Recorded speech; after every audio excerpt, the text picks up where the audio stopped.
আচ্ছা, কখনো কি শুনেছেন বদ্ধ ঘর যেখানে দরজা জানলা সব বন্ধ, সেই ঘরের ভিতর কোনো মানুষ আতঙ্কগ্রস্ত হয়ে খুন হয়েছেন? হয়তো শুনেছেন, নাও শুনে থাকতে পারেন। আজ এমনই এক রহস্যের কাহিনী আপনাদের সামনে আমরা পরিবেশন করব। বছরের শুরুতে একটু রহস্য দিয়েই না হয় আমরা শুরু করছি।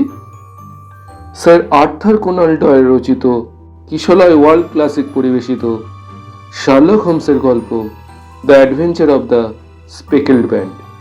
আমি অয়ন, আছি কথক বা ডক্টর ওয়াটসনের ভূমিকায়। তবে এই রহস্যাবৃত কাহিনী শুরু করি। আমি শার্লক হোমস, ইনি ডক্টর ওয়াটসন, আমার সহকারী এবং বন্ধু।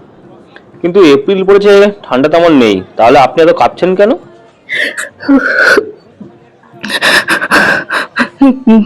ঠান্ডায় না মিস্টার হোমস, ভয়, মারাত্মক ভয়, আমি কাঁপছি। খুব সকালে ট্রেন ধরেছেন দেখছি। ট্রেন টিকিটখানা গুজে রেখেছেন দস্তানায়। ঠিক ধরেছেন মিস্টার হোমস, কিন্তু আপনি কি করে জানলেন? টাঙায় চেপে বহুদূর সম্ভবত স্টেশন পর্যন্ত এসেছেন। রাস্তাটা ভালো নয়। মহিলা কি বলবেন বুঝে উঠতে না পেরে হা করে তাকিয়ে রইলেন। কি করে টের পেলাম ভাবছেন তো? জামা অনেক জায়গায় কাদা লেগেছে। টাঙায় ড্রাইভারের পাশে বসলে এইভাবে কাদা ছিটকে জামায় লাগে। ঠিক ধরেছেন মিস্টার হোমস, ভোর 6টার আগে বেরিয়ে এসেছি বাড়ির থেকে। মিস্টার হোমস, এক অদ্ভুত বিপজ্জনক অবস্থায় আমার দিন কাটছে। এভাবে আর কিছুদিন গেলে আমার মাথা নির্ঘাত খারাপ হয়ে যাবে। উতলা হবে না ম্যাডাম। একবার যখন আমার কাছে এসেছেন তখন জানবেন আর কোনো ভয়ের কারণ নেই। মিস্টার হোমস, আপনার পারিশ্রমিক এই মুহূর্তে দেবার ক্ষমতা আমার নেই, তবে শীঘ্রই আমার বিয়ে হবে।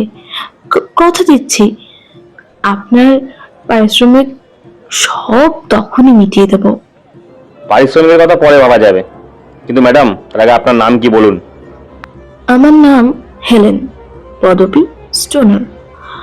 আমার বাবা মেজর জেনারেল স্টোনার ছিলেন ইন্ডিয়ায়, বেঙ্গল আর্টিলারি রেজিমেন্টের সিনিয়র অফিসার। মেজর জেনারেল স্টোনারের 2 যমজ মেয়ে হয়েছিল, আমি আর আমার বোন জুলিয়া। বাবা যখন মারা যান তখন আমাদের 2 বোনের বয়স মাত্র 2 বছর। মারা যাবার পরে আমার বিধবা মা গ্রিমসবি রয়্যালের নামে এক ডাক্তারকে আবার বিয়ে করেন। লন্ডনের শারের পশ্চিমে স্টোক মোরান গ্রামে বয়লটরা সেখানকার সবচাইতে পুরনো বনেদের স্যাংশন বংশ। আমার সৎ বাবা ওই বংশেরই শেষ বংশধর। একসময় রয়্যালটরা ছিল ইংল্যান্ডের সবচাইতে ধনী জমিদার। উত্তরের বার্কশায়ার থেকে পশ্চিমের হ্যাম্পশায়ারের সব জমি ছিল এদের দখলে। গত শতাব্দীতে জুয়া আর মেয়ে মানুষের পেছনে টাকা উড়িয়ে এই বংশের 4 জন পুরুষ পুরোপুরি নিঃস্ব হয়ে যায়। এখন 200 বছরের পুরনো ভাঙাচোরা জমিদার বাড়ি আর কয়েক একর জমি ছাড়া কিছুই নেই তাদের। ডক্টর রয়্যালের মেজাজ ভারী গরম। যখন তখন কারণে অকারণে রেগে যা তা কাণ্ড বাঁধিয়ে বসেন। কলকাতায় থাকার সময় একবার ওর বাড়িতে ডাকাতি হয়। ও সন্দেহ পড়ে দেশি বাটলারের ওপর। প্রমাণ না পেয়ে শুধু সন্দেহের বশে তিনি লোকটাকে মারতে মারতে মেরেই ফেললেন। খবর পেয়ে পুলিশ এলো, হাতে হাতকড়া পরিয়ে ডাক্তারকে হাজির করলো আদালতে। বিচারে অল্পের জন্য ফাঁসি না হলেও লম্বা মেয়াদের জেল হলো। জেল থেকে ছাড়া পেয়ে আমাদের নিয়ে 8 বছর আগে উনি ফিরে এলেন এখানে। ফিরে আসার কিছুদিন বাদে আমার মা রেল দুর্ঘটনায় মারা যান। জেল থেকে ছাড়া পাওয়ার পরে এমনিতেই ডক্টর রয়্যালট সবসময় মন মরা হয়ে থাকতেন। তবু দেশে ফিরে এসে প্র্যাকটিস শুরু করবেন ভেবেছিলেন, কিন্তু মা মারা যেতে সেই ধারও মারাইলেন না তিনি। আমাদের দুজনকে নিয়ে ফিরে এলেন স্টোক মরানের 200 বছর পুরনো পৈতৃক বাড়িতে। রয়লট বংশের শেষ বংশধরকে ফিরে পেয়ে গ্রামের লোকেরা গোড়ায় খুশি হয়েছিলেন, কিন্তু একা ডাক্তারকে দোষ দিয়ে লাভ নেই। ওর পূর্বপুরুষেরাও শুনেছি ভীষণ বদ মেজাজে ছিলেন। ইন্ডিয়ার বড্ড গরম, তা তো জানেন। মিস্টার হোমস সেখানে এতদিন জেলে খেটে ওর মেজাজ ছিল আরো চড়ে। যখন তখন সামান্য ছুতোয় গ্রামের লোকের সঙ্গে ঝগড়া বাঁধিয়ে বসতেন। ডক্টর রয়লট কয়েকবার মারধরও করলেন। এই তো গত হপ্তার ঘটনা, কিভাবে যেন গায়ের কামারের সঙ্গে উনি ঝগড়া বাঁধিয়ে বসলেন। শুধু ঝগড়াতে শেষ হলো না, কামারকে পাজা কোলা করে ডাক্তার ছুঁড়ে ফেলে দিলেন খালের জলে। কি সাংঘাতিক ব্যাপার ভাবুন তো। লোকটা যদি ডুবে মারা যেত, খুনের দায়ে পড়তো তো তাকে। বুঝতেই পারছেন এই ঘটনার ফলে কেমন একটা বিশ্রী একটা কেলেঙ্কারি বেঁধেছিল। হাতে টাকা কড়ি যা ছিল ক্ষতিপূরণ বাবদ তাই লোকটাকে দিয়ে তবে রেহাই পেলাম। সেই থেকে গায়ের লোক ওর সাথে কথা বলা বন্ধ করলো। ওর ছায়াও কেউ মারাতে চায় না। অদ্ভুত লোক, আশেপাশের কারোর সঙ্গে মেলামেশা করেন না। এক পাল বেদে এসে বাড়ির পেছনের ওর ওই ভাগের জমিতে তাঁবু গেড়েছেন। দিন রাত ওদের সঙ্গে ওঠা বসা করছেন। ওদের কাছ থেকে একটা বেবুন আর চিতাবাঘও প্রচুর টাকা দিয়ে কিনেছেন। সে দুটো দিন রাত বাগানে চড়ে বেড়ায়। মিস্টার হোমস ওদের ভয়ে গ্রামের লোকেরা কেউ আমাদের বাড়িতে আসেও না এবং ধারে কাছেও ঘাসে না। জানোয়ারের ভয়ে কেউ কাজও করতে আসে না। তাই এতদিন বাড়ির সব কাজ আমাদের দুই বোনকেই করতে হয়েছে। এমনকি জুলিয়া যেদিন মারা গেল সেদিনও। আপনার বোন বেঁচে নেই ম্যাডাম? কবে মারা গেছেন তিনি? বছর 2 আগে মিস্টার হোমস। আমাদের এক মাসি হ্যারোর কাছে থাকতেন। নাম মিস হ্যানোভিজা ওজেস্টোফাইল। বিয়ে করেননি। আত্মীয় বন্ধু বলতে ধারে কাছে কেউ নেই। তাই মাঝে মাঝে মন খারাপ হলে দুই বোন চলে যেতাম মাসির কাছে, কটি দিন কাটিয়ে আসতাম। ও বলতে ভুলেই গেছি, মিস্টার হোমস মায়ের যার সম্পত্তি ছিল তাতে বছরে 1000 পাউন্ড আয় হতো। ডক্টর রয়লটকে বিয়ে করার আগে সে সবই মা একটা শর্তে ওকে লিখে দেন। শর্ত ছিল বিয়ের পরেও দুই বোনকে প্রতি বছর নিয়মিত কিছু টাকা দিতে হবে।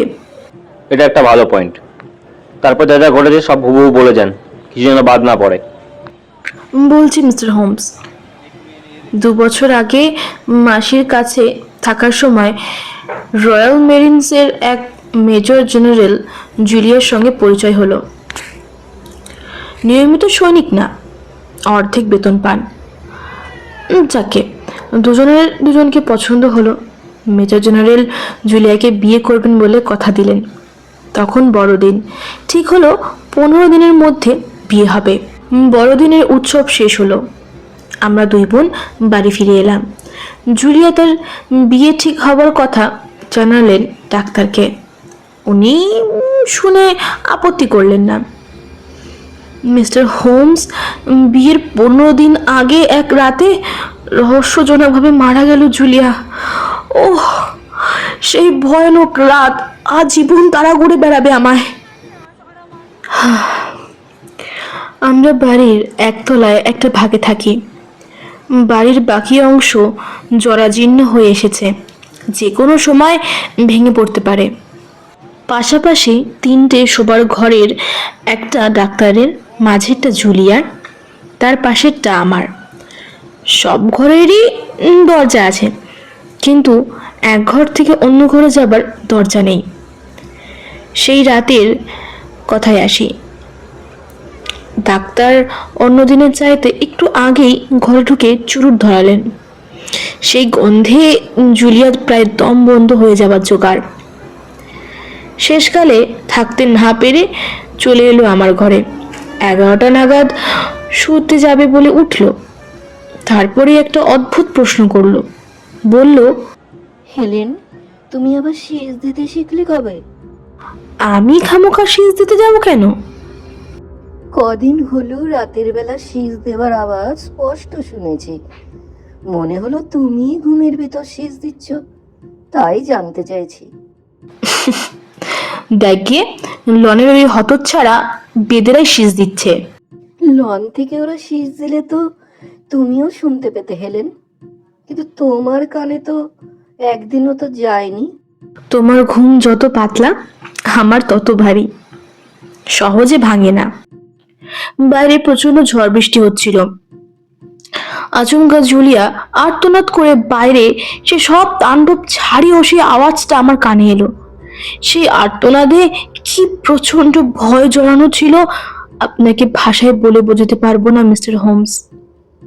আমি তক্ষুনি গায়ে চাদর জড়িয়ে দরজা খুলে বাইরে বেরিয়ে এলাম। ঘরের দরজা খোলার সময় স্পষ্ট শুনেছিলাম আশেপাশে কে যেন শীষ দিচ্ছে। একটু বাদে ঝনঝন আওয়াজ হলো। কোনো ধাতব তৈরি জিনিস পড়ে গেলে যেরকম আওয়াজ হয়। বারান্দায় দিয়ে যাচ্ছি, এমন সময় পাশের ঘরের দরজা খুলে গেল। বারান্দার আলোয় দেখলাম ভেতর থেকে জুলিয়া বেরোচ্ছে। আতঙ্কে ছাইয়ের মতো সাদা হয়ে গেছে মুখ, মাতালের মতো টলছে, দাঁড়াতে পারছে না, দুহাত বারবার কিছু একটা চেপে ধরতে চাইছে। আমি ছুটে এসে জড়িয়ে ধরতেই জুলিয়া পড়ে গেল মাটিতে। দেখলাম ওর শরীরটা যন্ত্রণায় পাক খাচ্ছে। হঠাৎ ডাক্তারের ঘরের দিকে আঙুল তুলে বিকারগ্রস্ত গলায় চেঁচিয়ে উঠল, Helen, the speckled band, the speckled band. এইটুকু বলতেই জ্ঞান হারালো জুলিয়া। আমি চেঁচিয়ে ডাকতে ডক্টর রয়লাট গায়ে ড্রেসিং গাউন চাপিয়ে ছুটে বেরিয়ে এলো ঘর থেকে। ব্র্যান্ডি এনে জুলিয়ার ঠোঁটে ফাঁক করে খানিকটা ঢেলে দিলেন, কিছু ওষুধও দিলেন, কিন্তু ওইসব কোনো কাজই হলো না। এইভাবে বেহুশ অবস্থায় জুলিয়া খানিক বাদে মারা গেল। একটা কথা, মিস স্টোনার, যেহেতু জুলিয়া দরজা খুলে বেরোবার আগে ধাতব আওয়াজ আর শীষ দুটোই আপনি যেখানে শুনেছিলেন? মিস্টার হোমস, সে রাতে প্রচন্ড ঝড় বৃষ্টি হচ্ছিল, আগেই বলেছি। তার মধ্যে হতেও পারে ভুল শুনেছি, তবু আমার দৃঢ় বিশ্বাস ভুল শুনিনি। যাক, জুলিয়া কি পোশাক পরেছিলেন? রাতে শোবার নাইট গাউন। স্পষ্ট মনে আছে, দরজা খুলতে ওর বাঁ হাতে দেশলাই বাস্ক আর ডান হাতে একটা পোড়া দেশলাই কাঠি দেখেছিলাম। দরকারি পয়েন্ট। সংকট মুহূর্ত দেশলাই জেলে দেখতে গিয়েছিলেন, ব্যাপার কি হলো? তারপর কি হলো মিস স্টোনার? আপনার বোনের মৃতদেহের পোস্টমর্টম কি পাওয়া গেল? জুলিয়ার মৃত্যুর কোনো কারণই খুঁজে পাননি মিস্টার হোমস, যদিও তদন্ত করতে উনি কোনো ত্রুটি করেননি। অবশ্য তার কারণও ছিল। আমাদের সৎ বাবা ডক্টর রয়লটের দুর্নাম গোটা জেলায় ততদিনে কারো জানা বাকি ছিল না। কিন্তু জুলিয়ার মৃত্যুর কারণ রহস্যের আড়ালেই থেকে গেল। আমি কোবনাকে দেওয়া সাক্ষ্যে বলেছিলাম দরজা ভেতর থেকে আটা ছিল, আর লোহার গড়াত পুরনো জানলাগুলো শিরাতে ভেতর থেকে আটা ছিল। ঘরের মেঝে আর দেওয়ালে কোনো ফাঁকফোকর ছিল না, চিমনির মুখও বন্ধ ছিল। জুলিয়া যে একা ছিল ওই ঘরে, এ বিষয়ে আমি একদম নিশ্চিত মিস্টার হোমস। পোস্টমর্টমের সময় জুলিয়ার দেহে সন্তোষজনক চিহ্নও পাওয়া যায়নি। মৃত্যুর কারণ বিস্ফোরক নয় তো? ডাক্তাররা অনেক খুঁজেছিলেন মিস্টার হোমস, কিন্তু জুলিয়ার দেহে বিশেষ সামান্য চিহ্নও দেখতে পাননি। আপনার মতে তাহলে জুলিয়ার মৃত্যুর কারণ কি হতে পারে মিস স্টোনার? কোনো কারণে জুলিয়া প্রচন্ড ভয় পেয়েছিল, ফলেই ওর নার্ভে চোট লাগে, এটা অন্তত আমার বিশ্বাস মিস্টার হোমস। তবে আচমকা ভয় পাবার কারণটা কি, সেটা আজও অজানা থেকে গেছে মিস্টার হোমস। জুলিয়ার রহস্যময় মৃত্যুর পরে পুরো 2 বছর একা কাটালাম। মাসখানেক আগে আমার বিয়ে ঠিক হয়েছে। রিংয়ের কাছে ক্রেন ওয়ার্ডে থাকেন মিস্টার অসিটেজ। তার মেজ ছেলে পার্থিব সিটে যাবার বহুদিনের পুরনো বন্ধু। মাসখানেক আগে উনি আমার বিয়ের প্রস্তাব দেন। ডক্টর বয়লাটের অর্থাৎ আমার সৎবাবা আমার বিয়ের যেই যোগাযোগের কথা শুনে আপত্তি করেননি, যেমন করেননি জুলিয়ার বেলায়। আসছে বসন্তকালে পার্থিবের সঙ্গে আমার বিয়ে হবে। এদিকে বাড়িতে অদ্ভুত কিছু ব্যাপার ঘটছে। বিয়ে উপলক্ষে বাড়িতে কিছু মেরামতের কাজ হাত দিয়েছেন ডাক্তার। পরশু দিনে মিস্ত্রিরা বাড়ির পশ্চিম দিকটা সরানোর কাজে হাত দিয়েছে। ডাক্তারের হুকুমে আমার শোয়ার ঘরের দেয়াল ফুটো করা হয়েছে। বাধ্য হয়েছে জুলিয়ার ঘরে সব আসতে। রাত কাটাতে শুতে হলো ওর খাটে, কিন্তু শোয়াই সার দুই চোখের পাতা এক করতে পারলাম না। সেই ভয়ানক রাতের স্মৃতি বারবার ছবির মতো ফুটে উঠতে লাগলো চোখের সামনে। এক সময় শীষ দেবার আওয়াজও কানে এলো। খুব কাছেই কেউ শীষ দিচ্ছে মনে হলো। সেই আওয়াজ কানে যেতে ভয়ে উঠে পড়লাম। ল্যাম্পের আলোটা উস্কে দিলাম, কিন্তু ঘরের ভিতর কিছুই চোখে পড়ল না। বাকি রাতটুকু আর ঘুমোতে পারলাম না। ভোরের আলো ফুটতে কাউকে কিছু না বলে পোশাক পাল্টে বেরিয়ে এলাম বাড়ি থেকে। আমাদের বাড়ির উল্টো দিকে গ্রাউন্ড সরাইখানা। সেখান থেকে গাড়ি ভাড়া করে চলে এলাম লেদারহেড স্টেশনে। সেখান থেকে লন্ডনের ট্রেনে চাপলাম। লন্ডনে নেমে সোজা আপনার কাছে চলে এসেছি মিস্টার হোমস, বাঁচার আশায়। কিন্তু মিস টোনার, ডাক্তার যে খুব শীঘ্রই আপনার গায়ে হাত দিয়েছেন তা এতক্ষণ বলেননি কেন? বলতে বলতে উড়ুর উপর রাখা মিস টোনারের হাতের আস্তিনের কাপড় সরাতেই রক্ত জমে যাওয়া কালশিটের দাগ ফুটে বেরোলো। এত ঘটনা ঘটে যাওয়ার পরে এই ব্যাপারটা গোপন রাখা আপনার পক্ষে ঠিক হয়নি। লজ্জার চাউনি ফুটে উঠল হেলেন স্টোনারের মুখে। গায়ে অসুরের মতো জোর। শুধু এইটুকু বলে আস্তিন ঢাকলেন। হাতে সময় নেই মিস টোনার, কিন্তু আপনার সৎ বাবার অজান্তে আপনাদের বাড়িটা আমি একবার দেখতে চাই। সেটা সম্ভব হবে কিনা বলুন? ডক্টর রয়লট আজ জরুরি কোনো কাজে শহরে আসবেন শুনেছি। সেই ফাঁকে আপনি অনায়াসে আমাদের বাড়িতে আসতে পারেন। বাড়িতে একটা দিন রাতের কাজের লোক আছে বটে, কিন্তু সেটা যেমন বুড়ি তেমন মাথায় গোবর পোড়া। ওকে হাঁটিয়ে দিয়ে কষ্ট হবে না। উত্তম। কেমন ওয়াটসন, তুমি সঙ্গে যাবে তো? 100 বার যাবো।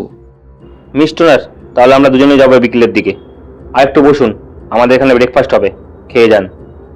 না মিস্টার হোমস, আজ আর বসার মতো শারীরিক ও মানসিক অবস্থা নেই। আমার সমস্যার সমাধানের আশ্বাস দিলে জেনেই আমার মনের অশান্তি অনেক কেটে গেছে। এখন যাচ্ছি, বিকেলে আপনাদের জন্য অপেক্ষা করব। আসছি তাহলে। মিস টোনারের রহস্য শুনে কিছু বুঝলে ওয়াটসন? হেলেন বেরিয়ে যাওয়ার পরে জানতে চাইল হোমস। রহস্য অনেক গভীরে, এর বেশি কিছুই আজ করতে পারছি না, জবাব দিলাম। জুলিয়ার মৃত্যুর সময় ওর ঘরে আর কেউ ছিল না, অথচ জুলিয়া মারা যাওয়ার আগে যে দ্য স্পেকলেনম্যান বলেছিলেন মনে পড়ে? তার মানে কি? বেশি রাতে ওদের বাড়িতে শিশু বা দেয় কে? দুই বোনে তো দেখা যাচ্ছে ওই শিশ শুনেছে। আরে না বলে কো, এটা আবার কে ঢুকলো? দরজা খোলার আওয়াজ কানে এলো। পর মুহূর্তে বিশাল চেহারার এক আধবুড়ো লোক ভেতরে ঢুকলো। এক নজরে তাকে দেখলে বুক ভয়ে আটকে ওঠে। এখানে দেখছি দুজন। বাজখাই গলায় আধবুড়ো লোকটা বলল। শার্লক হোমস কে? এই যে আমি। আপনার নাম কি? আমি মোরেনের ডক্টর গ্রিমসবি রয়লেট। আমার সৎ মেয়ে হেলেন খানিক আগে আপনার কাছে কেন এসেছিল মশাই? বসুন ডাক্তার। বসতে আসেনি, আমার মেয়ে কেন এসেছিল জানতে চাই আমি। আমার ব্যক্তিগত ব্যাপারে নাক গলাতে এলে ফল ভালো হবে না বাছা হোমস। আমি খুব খারাপ লোক, হুঁশিয়ার থাকো। আবার খেকিয়ে উঠলেন ডক্টর রয়লট। ঠান্ডা আবার একটু বেশিই পড়েছে, কি বলেন? বাজে কথা রেখে আমার প্রশ্নের জবাব দেন। বলুন, আমার মেয়ে কেন এসেছিল এখানে? কি বলেছে সে? কিন্তু ক্রোকাসের কলিগুলো যে সবই ফুটবে। আমায় পাত্তা দিচ্ছেন না তো? দেখুন তবে আমি কি করতে পারি। বলেই ফায়ারপ্লেস থেকে আগুন খোঁচানোর লোহার শিকটা তুলে দু হাতে নিমেষে বেঁকিয়ে দুমড়ে ডক্টর রয়লট আবার ফেলে দিলেন আগুনে। আমার পেছনে লাগলে আপনার ওই দশা করে ছাড়বো, আগেই বলে রাখছি। ওই মুরগির ঠ্যাঙের মতো রোগা ঘাড় মটকাতে সময় নেব না। বলেই যেমন অসভ্যের মতো ঢুকেছিলেন তেমনি দুমদাম আওয়াজ তুলে বেরিয়ে গেলেন। যেমন ঠান্ডা মেজাজ তেমনি বিনয়ের অবতার ডক্টর রয়লাট। বলেই হোমস বাঁকানো শিকটা আগুন থেকে তুলে এক ঝটকায় আগের মতো সোজা করে দিল। মুরগির ঠ্যাঙের মতো ঘাড় যার, তার গায়ে কত জোর ডক্টর রয়লাট একটু দাঁড়ালে নিজের চোখেই দেখতেন। যেমন ঠান্ডা মেজাজ তেমনি বিনয়ের অবতার ডক্টর রয়লাট। এমন অসভ্য আর ধীরে বদমাস আর দুটি পাবে না ওয়াটসন। ভালোই হলো, ডাক্তার যা করে গেলেন তাতে ওর বাড়ির রহস্য সম্পর্কে আমার কৌতূহল বাড়লো। ভয় একটাই, মেয়েটার উপর জুলুম না হয়। ওয়াটসন, অনেক কাজ জমে আছে, এই বেলা ব্রেকফাস্ট দিতে বলো, খেয়ে আমি একটু কাজে বেরোবো। মিস টোনারের মায়ের উইল খানিক আগে দেখে এলাম। দুপুরে বাড়ি ফিরে জানালো হোমস। বছরে 750 পাউন্ডের আয় হয় ওই বিশেষ সম্পত্তি থেকে। আগে আরো বেশি ছিল, 1100 পাউন্ডের কিছু কম। উইলের শর্ত অনুযায়ী 2 মেয়েকে বিয়ের পর প্রতি বছর ডক্টর রয়লাট কিছু টাকা দিতে বাধ্য থাকবেন। মজার ব্যাপার হলো সেক্ষেত্রে ডক্টর রয়লাটের প্রচুর লোকসান হবে। অতএব এখানে মোটিভ আপনি তৈরি হয়ে যাচ্ছে। এদিকে বেলাও পড়ে এলো, স্টক মোড়ে নেবার রওনা হতে হয়। চটপট তৈরি হয়ে না ওয়াটসন, আমি গাড়ি রাখছি। তারপর চলো সিধে ওয়াটারলু স্টেশন যাই, ওখান থেকে লেদারহাটে ট্রেন ধরবো। ভালো কথা, মনে করে তোমার সার্ভিস রিভলভারটা সঙ্গে নিও। আর কি যেন বলেছিলাম, হ্যাঁ, এই বয়সে লোহার শিক বাঁকানোর ক্ষমতা যে রাখে তার কথা মনে রেখে এলির 2 নম্বর কার্টেজও নিতে ভুলো না, সেই সঙ্গে টুথব্রাশও। ব্যাস, আর কিছু লাগবে না। লেদার স্টেশন থেকে গাড়িতে চেপে এলাম স্টক মোবানে। বাড়ির বাইরে মিস টোনার আমাদের অপেক্ষায় পায়চারি করছিলেন। পুরনো আমলের জরাজীর্ণ বাড়ির একদিকে ভাড়া বাঁধা, কিন্তু কোনো মিস্ত্রি চোখে পড়ল না। নিচে বারান্দায় 3টে ঘর, মিস টোনারের নিজের ঘরের দেওয়াল ভাঙা। হোমস সেই ঘরে ঢুকলো। মাঝের ঘরটায় শুতেন হেলেনের বোন জুলিয়া, যেখানে মোমবাতির জন্য এখন হেলেনকে শুতে হচ্ছে। ঘরে ঢোকার পরে চোখে পড়ল বিছানার উপর একটা ঝালর দেওয়া লম্বা দড়ি ঝুলছে, যার অপর প্রান্ত কড়ি কাঠে আটা। এটা কিসের দড়ি? ওটা চাকরদের ডাকার ঘন্টার দড়ি, হাউসকিপারের ঘরে ঝোলানো ঘন্টার সঙ্গে আটা। কই দেখি। বলেই দড়ি ধরে জোরে টানলো হোমস, কিন্তু দূরে কোনো ঘন্টা বাজলো না। এটা নকল। একটু খুঁটিয়ে লক্ষ্য করলে দেখবেন ঘুলগুলির উপরে হুকের সঙ্গে দড়িটা বাঁধা রয়েছে। তো ভারী অদ্ভুত ব্যাপার, এতদিন চোখেই পড়েনি। এ তো কিছুই নয়, আরো অনেক অদ্ভুত জিনিস এই ঘরে চোখে পড়েছে। হাওয়া চলাচলের জন্য পাশের ঘরের দেওয়ালে ঘুলগুলি আগে কোথাও দেখিনি, স্বাভাবিক নিয়মে যেটা বাইরের দেওয়ালে থাকার কথা। হলে তৈরি হয়েছে মিস্টার হোমস, ঘন্টার এই দড়িটাও তখন টাঙানো হয়েছে। মিস টোনার কোনো মন্তব্য করলেন না। মনে হলো কি বলবেন ভেবে পাচ্ছেন না।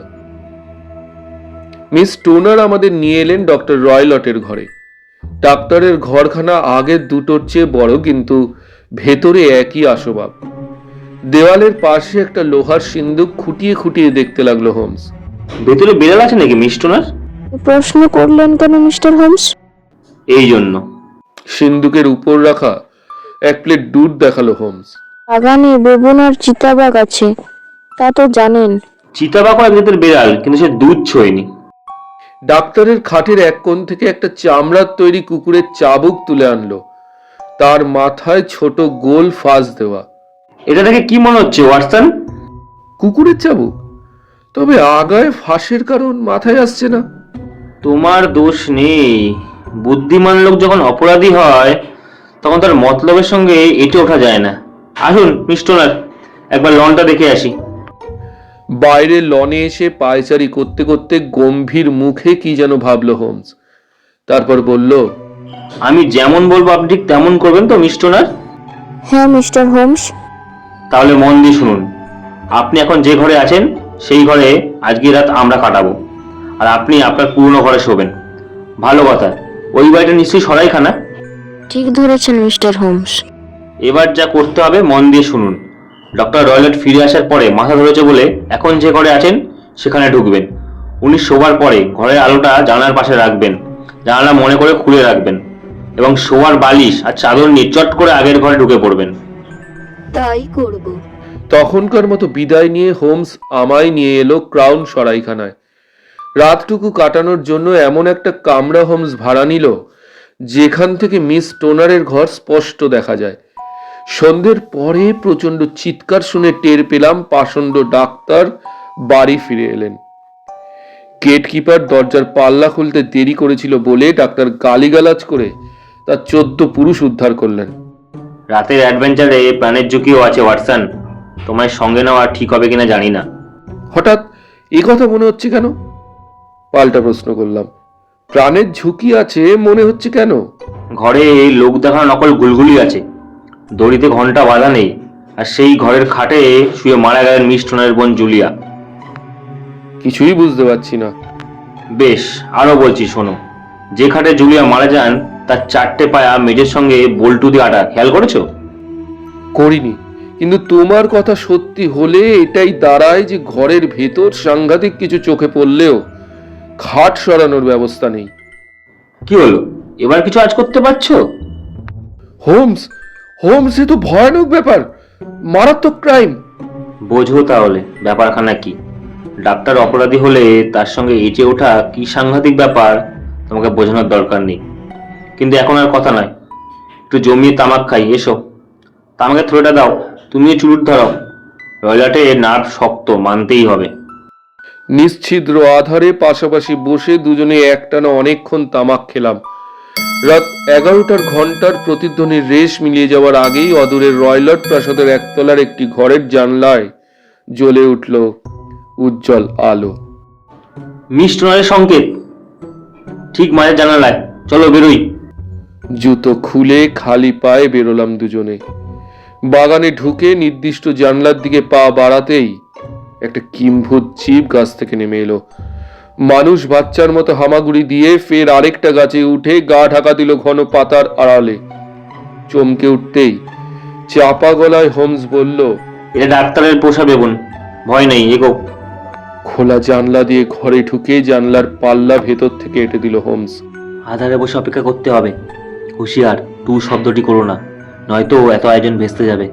কিছু না বলে আধারের ভেতর মাথা নেড়ে সায় দিলাম। তার নজরে পড়ল কিনা টের পেলাম না। আমি খাটে বসছি, তুমি এখানে বসো। ঘরের একমাত্র চেয়ারটা দেখালো সে। রিভলভার হাতের কাছে রাখো, আমি বললেই গুলি ছুটবে। আফগান যুদ্ধের সঙ্গে গুলি ভরা সার্ভিস রিভলভার টেবিলে রেখে চেয়ারে বসতেই হোমস বাতি নিভিয়ে নিঃশব্দে খাটের ধারে বসলো। ভেতরে বাইরে কোথাও ছিটে ফোটা আলো চোখে পড়ছে না। 11:30টার ঘন্টা কখন বেজেছে খেয়াল করিনি। বসে থাকতে থাকতে 12টা বাজলো, 12:30, 1টা, 1:30, 2টো। রাতের প্রহর কোথা দিয়ে কেটে যাচ্ছে টেরও পাচ্ছি না। জানলার বাইরে থেকে ঘর ঘর আওয়াজ শুনে টের পাচ্ছি দুটো জ্যান্ত মানুষের গন্ধ পেয়ে ডাক্তারের ছেড়ে রাখা চিতাবাঘটা এসে জুটেছে জানলার বাইরে, ঘরের ভেতরে ঢোকার ফাঁক ফোকর খুঁজছে। কথাটা মনে হতেই আমাদের হাত পা ঠান্ডা হয়ে এলো। 2:30টার ঘন্টা বাজলো, তারপর 3টে। হঠাৎ দেয়ালের গায়ে ঘুলঘুলির ফুটোর ওপাশে ক্ষীণ আলো চোখে পড়ল। তেল পোড়ার গন্ধ নাকে আসতে লাগলো। পাশের ঘরে ডাক্তার নিশ্চয়ই ল্যাম্প জ্বেলেছেন। সবকটা ইন্দ্রিয় আপনা থেকেই সজাগ হলো। পাশের ঘরে হাঁটা চলার আওয়াজ হচ্ছে টের পেলাম। আধ ঘন্টা কাটলো ওইভাবে। তারপর চাপা শীষের আওয়াজ শুনতে পেলাম, কেটলির মুখ দিয়ে টকবকে ফুটন্ত জল বেরোনোর মতো। আওয়াজ কানে যেতেই দেশলাই কাঠি ঘষে পাশে রাখা মোমবাতি জ্বালালো হোমস। তার হাতের সরু বেত সজোরে পরপর কয়েকবার আশ্রে পড়ল বালিশের উপর, এলিয়ে পড়া নকল ঘন্টার সঙ্গে বাঁধা দড়ির গায়ে। দেখেছো ওয়াটসন, দেখতে পেলে? সত্যি বলছি, হোমস কি দেখেছিল জানি না, কিন্তু সেই মুহূর্তে হঠাৎ আলো জ্বলে উঠতেই হয়তো আমার চোখে কিছু পড়েনি। সীমাহীন ক্রোধ আর জিঘাংসা ফুটে উঠেছে তার মুখে, এর বেশি আর কিছুই নজরে পড়েনি। দড়ির গায়ে হোমস বেত মারা থামানোর সঙ্গে সঙ্গে পাশের ঘরে কে যেন বুক ফাটা আর্তনাদ করে উঠল। এমন রক্ত জমাট করা ভয়ানক আর্তনাদ আগে কখনো কানে আসেনি। রিভলভার না ওয়াটসন, ডাক্তারের খেল খতম, চলো এবার ওই ঘরে যাই। বাতি হাতে দরজা খুলে বাইরে এলো হোমস, রিভলভার উঁচিয়ে তার পেছনে আমি। হাতল ঘোরাতেই ডাক্তারের ঘরের দরজা খুলে গেল। ঘরের ভেতর টেবিলের উপর রাখা চোবা লণ্ঠনের আলো ঠিকরে পড়েছে লোহার সিন্দুকের গায়ে। টেবিলের পাশে বড় কাঠের চেয়ারে এলিয়ে পড়ে আছেন ডক্টর গ্রিমসবি রয়লট। পরনে ড্রেসিং গাউন, পায়ে চটি। আজই বিকেলে এই ঘরে মিস স্টোনারের সঙ্গে ঢোকার পর ফাঁস দেওয়া চামড়ার ছোট চাবুকটা চোখে পড়েছিল, সেটা পড়ে আছে তার কোলের উপর। ডাক্তার আমাদের দেখলেন কিনা জানি না, লক্ষ্য করলাম তার দু চোখ ওপর পানে তোলা, কপালের দিকে চোখ পড়তে চমকে গেলাম। একটা ডোরা কাটা ফিতে পাকে পাকে বেড়ে আছে ডাক্তারের ভুরু থেকে খানিকটা ওপরে। ওয়াটসন, হুঁশিয়ার! এই সেই স্পেকেল ব্যান্ড যার কথা মারা যাওয়ার আগে জুলিয়ার মুখে শুনেছিলেন তার বোন হেলেন। দু পা এগোতেই নড়ে উঠল ডাক্তারের কপালের সেই ফিতে। ভেতর থেকে হাতের পাঞ্জার মতো একটা মাথা ফনা তুলতে লাগলো। হুঁশিয়ার ওয়াটসন, এই হলো ইন্ডিয়ার সবচেয়ে বিষাক্ত অজগর সাপ। এর ছোবল খেলে শিকার 10 সেকেন্ডের মধ্যে মারা যায়। ইন্ডিয়ার জলা জায়গায় এদের দেখা যায়। দাঁড়াও, আগে এটার ব্যবস্থা করি, তারপর অন্য কথা। বলতে বলতে এগিয়ে এসে হোমস সেই চামড়ার চাবুক তুলে নিল ডাক্তারের কোল থেকে। সাপটা বোঝার আগেই তার গলায় ফাঁস এঁটে তুলে নিল ডাক্তারের কপাল থেকে। সিন্দুকের পাল্লা খোলাই ছিল, সাপটাকে ভেতরে ছুঁড়ে ফেলে পাল্লা বাইরে থেকে এঁটে দিল। ওর কি হয়েছে? ইশারায় ডাক্তারকে দেখিয়ে জানতে চাইলাম। এখনো বুঝুনি? না ওয়াটসন, তোমায় নিয়ে আর পেরে উঠলাম না। দেওয়ালের গায়ে ভেন্টিলেটর, নকল ঘন্টার দড়ি আর মেজের সঙ্গে আটা খাট দেখেই আমার মনে সন্দেহ জেগেছিল। গোলগুলি ফুটো দিয়ে এমন কিছু নকল ঘন্টার দড়ি বেয়ে ওপাশের ঘরে ঢোকে যার মধ্যে মানুষ খুন করার ক্ষমতা আছে। ডক্টর রয়লাট বহুদিন ইন্ডিয়ায় ছিলেন, সেখান থেকে ফিরে এসে বেবুনা চিতাবাঘ পুষেছেন। এমন লোক যে সাংঘাতিক বিষাক্ত সাপ পুষবে তা খুব স্বাভাবিক। ডাক্তারের ঘরের সিন্দুকের উপর প্লেটে রাখা দুধ দেখে সন্দেহটা আরো গাঢ় হয়। এই সাপের বিষ এমনই যে রক্তে মেশার পর পোস্টমর্টমের কাটা ছাড়ায় কোনো হদিশ মিলবে না। সাপের সম্ভাবনা নিয়ে মাথা ঘামাননি বলেই জুলিয়ার মৃতদেহ খুঁটিয়ে পরীক্ষা করা হয়নি। করলে পাশাপাশি সাপের দাঁতের দুটো গর্ত করোনারি সার্জনের চোখে ঠিক ধরা পড়ত। যাক সে কথা। স্টোনার ওদের বাড়ির লনে যে একপাল বেদের তাঁবু কারবার কথা বলেছেন, আমার ধারণা তার কাছ থেকে এই সাপ কিনেছেন ডাক্তার। তাকে রাতের এক নির্দিষ্ট সময় মানুষ খুন করারও তালিম দিয়েছেন। আমার ধারণা পেটে দুধ ঢেলে সিন্দুক করে ডাক্তার সাপটা বের করতেন, তারপর তাকে ঘুলঘুলি দিয়ে ওপাশে মেয়ের ঘরে পাঠাতেন। ঘুলঘুলির ফুটোতে আটা নকল ঘন্টার দড়ি, সেই দড়ি বেয়ে সাপটা ঢুকতো পাশের ঘরে। দড়ি বেয়ে বিছানায় নেমে বালিশে যাকে দেখতো তাকেই ছোবল মেরে খুন করে আবার ফিরে যেত ডাক্তারের কাছে। তিনি তখন তাকে পেটের দুধ খাইয়ে আবার সিন্দুকে পুড়ে রাখতেন। মৃত স্ত্রীর উইলের শর্ত অনুযায়ী হেলেন আর জুলিয়া দুজনেই বিয়ের পর প্রতি বছর তাদের মায়ের কিছু টাকা দিতে হতো ডাক্তারকে। এই শর্তই তার খুনের মোটিভ জোগালো। জুলিয়াকে খুন করে পথের একটি কাঁটা হাঁটালেন ডক্টর রয়লাট, বাকি রইলেন হেলেন স্টোনার। তার বিয়ে শীঘ্রই হবে শুনে ডাক্তার পথের অন্য কাঁটাটিও হাঁটানোর মতলব বাটলেন, কিন্তু হেলেনের ঘর কিছু তফাতে। তাকে ফাঁদে ফেলতে আসন্ন বিয়ে উপলক্ষে বাড়ি মেরামতির কাজে হাত দিলেন ডাক্তার। ঘরের দেওয়াল ভাঙচুর হতে হেলেন এসে ঠাঁই নিলেন জুলিয়ার ঘরে। সেই ঘরের খাট মেঝের সঙ্গে আটা, অর্থাৎ পালানোর পথ নেই, জম আছে পিছে। আমরা সময় মতো না এলে জুলিয়ার মতো হেলেনও খুন হতেন। শীষের শব্দটা আসলে সাপের ফোসফোসানি। দেরিতে বাড়ি ফিরেছে তাই ডাক্তার জানতে পারেনি হেলেন আজ অন্য ঘরে রাত কাটাবে। উনি যথাসময়ে সাপটাকে পাশের ঘরের ঘুলগুলিতে ঢোকালেন। শীষের শব্দ পাশের ঘরের কানে যেতেই দেশটায় জ্বালালাম। সেই আলোয় চোখে পড়ল নকল ঘন্টার দড়ি বেয়ে ওটাকে নামতে দেখলাম। সঙ্গে সঙ্গে বেতের কয়েক ঘা মারলাম সাপটাকে। শিকার করতে এসে এভাবে মার খাওয়ার জন্য সাপটা তৈরি ছিল না। রাগে ফুসতে ফুসতে ওটা যে পথে ঢুকেছিল সে পথে আবার ফিরে এলো এ ঘরে। এসে প্রভুর ঘাড়ে চেপে মোক্ষম ছোবল মারলো কপালে। সঙ্গে সঙ্গে খতম ডক্টর রয়লাট। আমি বেত না মারলে সাপটা হয়তো ডাক্তারকে ছোবল মারতো না। এদিক থেকে অনেকেই হয়তো আমাকে ডাক্তার রয়লাটের মৃত্যুর জন্য দায়ী করবে। তা তারা করতে পারে, তাতে আমার কিছুই হবে না।